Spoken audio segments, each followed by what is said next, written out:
Welcome to the MLB Coast to Coast podcast brought to you by thelines.com. Coming to you from the West Coast out here, Josh Lander, riding solo once more, looking at Thursday slate here in baseball. Got a lot of games I can't choose from because I'm avoiding those morning time games with you guys. Make sure I can get this out to you in time to actually be able to place some bets.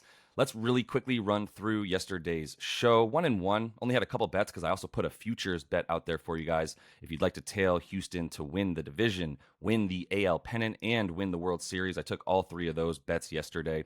You can check out that episode for those. And then the other two games there, Philly at Miami, got Phillies in the first 5 money line there. Enjoyed watching that one go down. They ended up losing a ton of games, runs scored at the end of that one, wild finish. But more importantly, we got the first 5 money line right.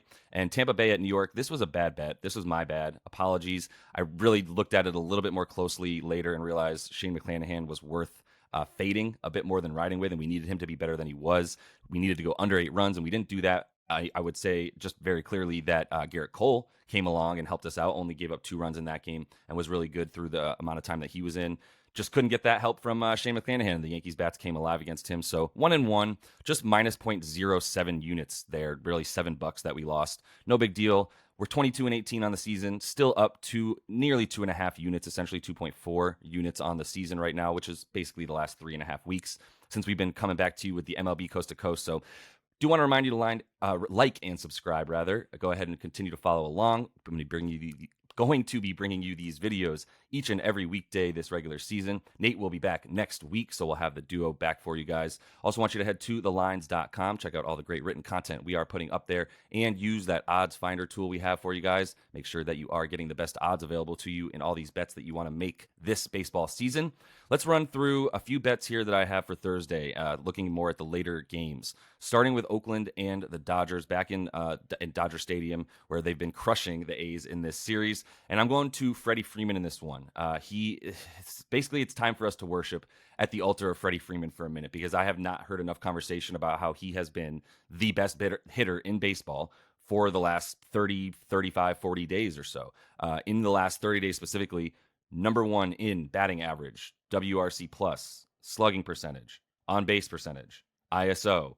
Stop me when you don't need to hear anymore because you're convinced that Freddie Freeman's been the best hitter of baseball over the course of the last month and a half. He also has dominance, just completely dominates, really, left-handed pitching, especially relative to how other lefties hit left-handed pitching. And JP Sears is on the mound tonight for the A's, probably been their best pitcher all season long, which says something considering that he has allowed the second most home runs on the year. He has allowed the most expected home runs on the year, so a couple balls that would have been out in more parks than they were the one they were in, things of that nature. So JP Sears is ripe for that. He's got an xERA up at about 4.59. That's about 0.5 worse than his actual ERA. He's pretty worthy fade when you look at all those things, and he doesn't have a large sample size against lefties. Only 80 at bats this year where he's faced left-handed batters, because obviously guys want to get their righties in against JP Sears. But in those 80 at-bats, he's given up 5 home runs, a 6.3% K rate there. Not very good for JP Sears. So I think Freddie's going to be able to continue to hit really well with him. The winds are going out, through basically right field, where Freddie Freeman's going to want to be hitting a home run. So if you want to take him for a home run, you can. I hope you saw on screen already, I'm taking him for 2+ total bases. You can get that at plus 120 on FanDuel. So the plus money for him to get 2 total bases, I do like that. So I'm going to ride with Freddie Freeman for about 0.3 units on that one. I'm also going to turn to the Pittsburgh at Milwaukee game here. Not the most fun game to have to watch, but I got 2 bets for this game. I like the first 5 over 4.5 runs in that one, and I like Cristian Yellich to get 2+ total bases. So the over, why I would like the over? These two teams have been not great since we came back from the All-Star break here. 9-9 for the Brewers, 7-10 for the Pirates, but a lot of runs being scored on the Pirates because their pitching is so bad. And I know that both these teams' offenses are not something you want to have to back right now, but I'm more looking at just the opportunity for especially the Brewers to take advantage of Mitch Keller the way he's been getting taken advantage of. He's had some good outings, some good strikeout numbers, but you can still get to him and put up some runs, especially the way the Pirates are just sticking around with him and they're not taking him out. They don't have any reason to put in their bullpen at this point. They're not really trying to win games, and Mitch Keller can eat up innings and go 100 pitches at least in most of the games that he's pitched this year. So I think there's a good reason to believe, even if he's getting hit pretty hard, that he's going to still be in the game. The Pirates have been in games that have scored a total of 9 runs or more, 11 in the last 17 since they came back from the All-Star break. That's a lot of games. That's why they go over, even though they can't hit well. They go over like 55% of the time because of the fact that they can't hit well. They can't pitch well, rather.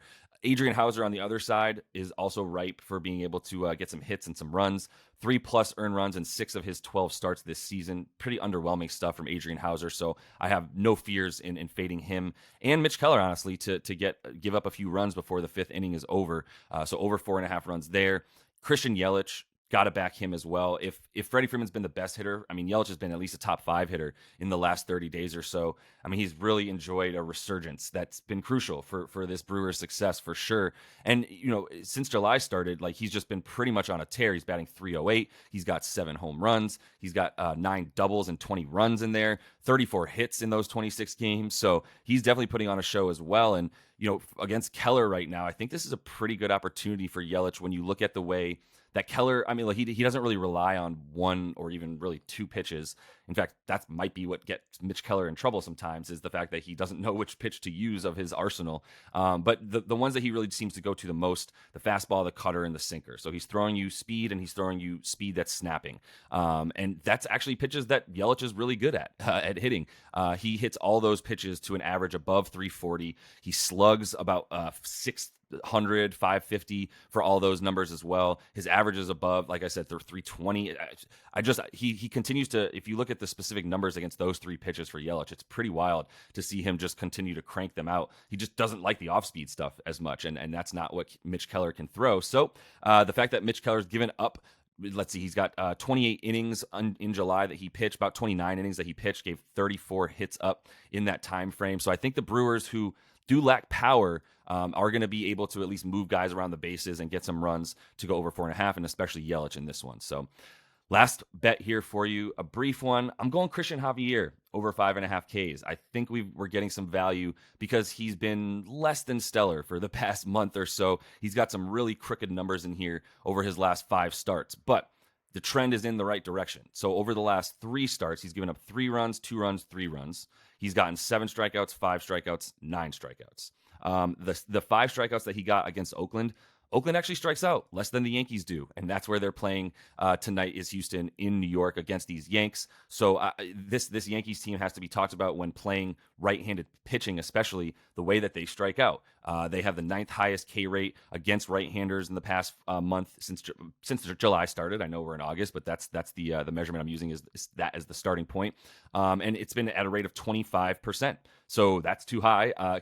Cristian Javier's gotten his K percentage back up over the course of the last 3 starts, 21 strikeouts in 16 1/3 innings pitched. So I think this is a good opportunity for him at 5.5. We've seen his number at 6.5 at times this season, with the expectation that he would be the same strikeout pitcher that we've seen over the course of the last couple seasons. And I think he's coming back around to that. It seems like his slider is working a lot better. That pitch has been thrown in the zone a few more times, at a higher rate, I should say, over the course of the last 3 starts than it was. It's been thrown more in general over the course of the last 3 starts, which is crucial because if that slider is working, he can set it up with that 99-mile-an-hour stuff and then just have that stuff fading away from the right-handed hitters that we're going to see on the Yanks as well. So like Cristian Javier to get over 5.5 Ks.